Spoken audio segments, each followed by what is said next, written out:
This is one of the things I love about you. I remember you saying very distinctly in reference to a LTI staffer coming up through the ranks, a rather young gun, that he didn't need to comment on everything on social media.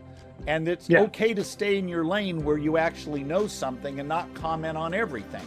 And I think there's a wisdom point there that you really do a good job communicating there. I want to talk about something that you and I have both been attacked for, and like to get your thoughts on it. I was attacked not long ago online by a preacher, a pastor, who supports equal protection legislation, who tried to ramrod me into saying, well, you don't really believe abortion is evil because you won't call it murder. You publicly make a syllogism. You don't use the word murder. You argue it's wrong to intentionally kill an innocent human being, that abortion does that, therefore it's wrong. But you won't use the word murder. That makes you both unbiblical and not very courageous. And I think we both have tactical reasons why we don't use that word in our case for the pro-life view. Mine happens to be this: I'd rather establish facts than shout conclusions. And I'm a lazy guy, Jay. I don't want to have to do extra work defending my position. I don't want to have to defend the claim that abortion is murder. I'd rather make the case that it's wrong and force my opponents to be on the defensive. Talk to us a little bit about why you don't use the term.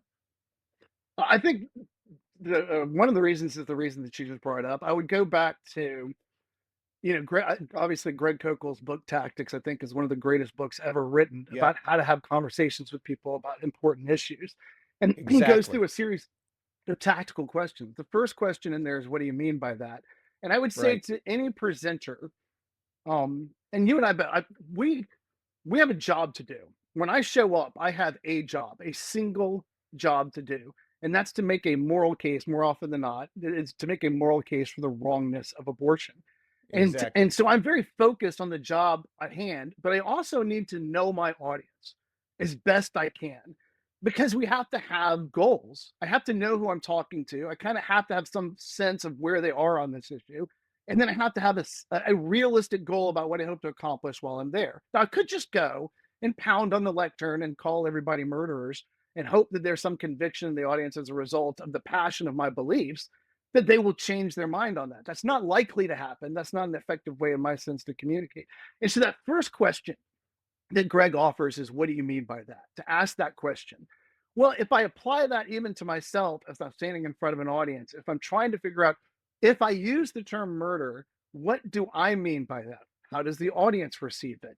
What does that mean for how we're going to be navigating this conversation the whole way through? There's no way to know. I think in terms of simple, like you said, I'm lazy. I think of myself as simple, right? I want to simplify the communication as much as I possibly can. And so for that reason, I'm very careful about picking terminology. And does a term that I use clarify? Does it confuse? Does it complicate? Those are three things I ask myself anytime that I bring a term into the discussion. Those are very good points. Repeat them, because I want people to hear them again. Those are excellent things to consider. So whenever I'm introducing any terminology into the discussion, I want to know, does this word or term that I'm bringing in, does it clarify? Are we getting through and cutting through the kind of mess of the discussion and getting to a clarifying point? Because it's vital that we have clear definitions for us to have true disagreements. So if we're going to disagree on something, we have to have clear definitions that both sides agree on. And is it a confusion?